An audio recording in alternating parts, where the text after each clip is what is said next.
Shalom saudara, salam sejahtera dalam kasih Tuhan kita Yesus Kristus. Kebenaran hari ini 7 Mei berjudul Tujuan Pelayanan yang Tidak Tepat. Saudara, ada gereja-gereja yang memiliki tujuan pelayanan agar jemaat diberkati Tuhan dalam usahanya, bisnis atau pekerjaannya, ya, menjadi maju. Nah, lalu keluarganya harmonis, anak-anak berhasil dalam studi, dan maju berhasil dalam karir, serta mendapat jodoh yang baik sesuai kemauan orang tua. Lalu tujuan yang lain, semua anggota keluarga sehat-sehat, ya. Kalau ada yang sakit, segera Tuhan sembuhkan. Bila ada persoalan dalam hidup, Tuhan segera menolong, hidup bisa dijalani lebih mudah, dan bisa membuktikan kepada masyarakat bahwa anak-anak Allah itu beruntung, seperti yang mereka lihat dengan ukuran keberhasilan pada umumnya. Kelihatannya tujuan pelayanan ini benar, tetapi sebenarnya salah.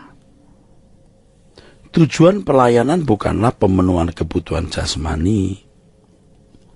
Untuk pemenuhan kebutuhan jasmani, saudara, manusia tanpa agama pun bisa mengatasinya. Mereka yang bukan orang Kristen dapat mempertahankan hidup, ya, bahkan bisa lebih maju dan berlimpah dalam pemenuhan kebutuhan jasmaninya. Orang-orang tanpa Kristus pun dapat mempertahankan hidupnya walau ada di suatu wilayah yang sering dihampiri gempa, sumber alam yang terbatas, ya, dan berbagai kesulitan lain. Tetapi mereka dapat membangun negara yang maju dan masyarakat yang makmur, seperti Jepang misalnya. Harus diingat, Bapa adalah Allah yang adil, yang menerbitkan matahari bagi orang yang jahat dan orang yang baik, dan menurunkan hujan bagi orang yang benar dan yang tidak benar, saudaraku. Pemenuhan kebutuhan jasmani dan hidup rumah tangga haruslah diselesaikan dengan tanggung jawab. Bila seseorang hendak hidup layak, memiliki sandang pangan dan papan yang memadai, maka ia harus bekerja keras, rajin, jujur, hemat, serta menegakkan prinsip ekonomi yang baik. Kalau orang tidak mengenal Allah, bisa diberkati, terlebih lagi anak-anak Allah, pasti diberkati oleh Tuhan. Kalau seseorang mau sehat, ia harus menjaga kesehatan dengan pola makan yang baik, olahraga yang baik, ya, tidur teratur, dan pola hidup yang tertib. Kalau seorang mau memiliki keluarga yang harmonis, maka ia harus menegakkan prinsip-prinsip hidup berkeluarga seperti yang Tuhan ajarkan. Pemenuhan kebutuhan jasmani yang seharusnya dijawab dengan tanggung jawab tidak boleh dijawab dengan doa seorang pendeta. Ya.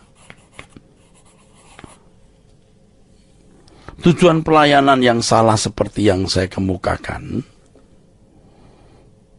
bisa membuat rencana Tuhan tidak dikenali oleh umatnya.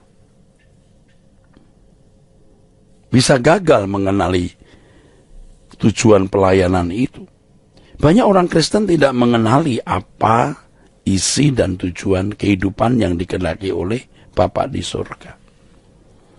Bertahun-tahun mereka menjadi orang Kristen, bahkan turut serta mengambil bagian dalam pelayanan, tetapi belum mengerti bagaimana seharusnya hidup sebagai anak tebusan Tuhan yang benar.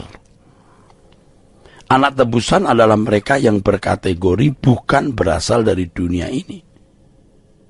Anak tebusan adalah mereka yang berkategori bukan berasal dari dunia ini, yang dimuridkan untuk mewarisi kerajaan Allah. Saudaraku, banyak aktivitas rohani dan kegiatan gereja yang disebut sebagai pelayanan ternyata bukan atau belum benar-benar menyentuh esensi pelayanan yang Tuhan Yesus maksudkan. Esensi pelayanan yang Tuhan Yesus ajarkan adalah bagaimana setiap orang yang sudah percaya kepada Tuhan Yesus menerjemahkan percayanya itu dalam perbuatan seperti teladan iman Abraham, yaitu melakukan apa yang Tuhan juga lakukan. Dan ini sebenarnya hal yang sederhana tapi luar biasa, tidak mudahnya. Pelayanan itu bertujuan bagaimana menghidupkan karakter Tuhan Yesus. Karakter Yesus yang pernah dikenakan Tuhan Yesus 2000 tahun yang lalu ketika ia mengenakan tubuh manusia dalam hidup kita hari ini. Itu tujuan pelayanan. Jadi bagaimana semua jemaat bisa mengerti karakter Tuhan Yesus dan mengenakannya dalam hidup mereka masing-masing. Tentu di sini para pelayan-pelayannya harus terlebih dahulu memberi contoh, terlebih dahulu memberi teladan, saudara. Jadi Bapak Ibu saudara-saudaraku yang kekasih, kita harus memindahkan hati dari dunia ini ke dalam kerajaan surga. Jadi berarti kita tidak boleh mengharapkan memiliki dan menikmati dunia seperti anak-anak dunia menikmatinya. Sebab di mana ada harta kita, di situ hati kita berada. Cinta uang itu akar segala kejahatan. Kekayaan membuat seorang tidak akan dapat mengerti firman Tuhan. Nah, ini yang harus diperhatikan.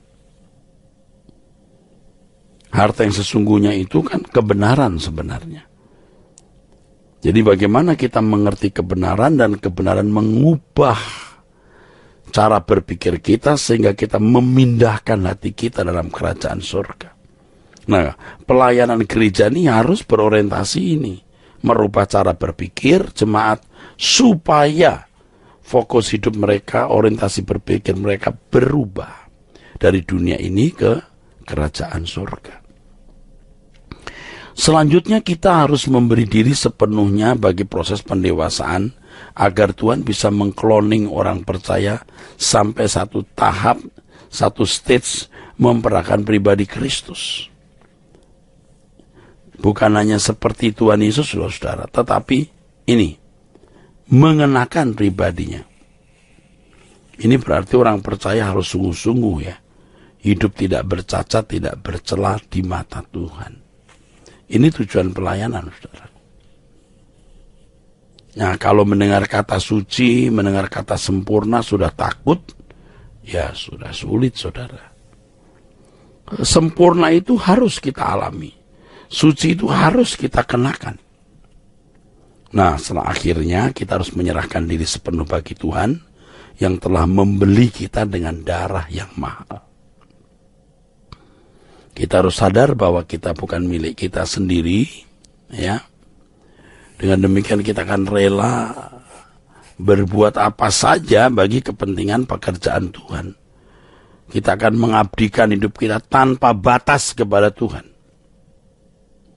Dan kita mulai sadar, jemaat semua sadar bahwa kita semua adalah pelayan-pelayan Tuhan yang harus melayani Tuhan sepenuh waktu. Semua kita itu full timer, saudara. Semua kita adalah imam-imam Tuhan atau imamat-imamat yang rajani. Kita semua adalah hulu balang kerajaan Allah. Jadi ingat, saudaraku, tujuan pelayanan bukan pemenuhan kebutuhan jasmani, bukan supaya bisa menikmati dunia ini, tetapi supaya kita dipersiapkan menjadi anggota keluarga kerajaan Allah. Untuk itu harus sempurna seperti Tuhan Yesus. Kiranya kebenaran ini memberkati kita sekalian. Sola Gracia.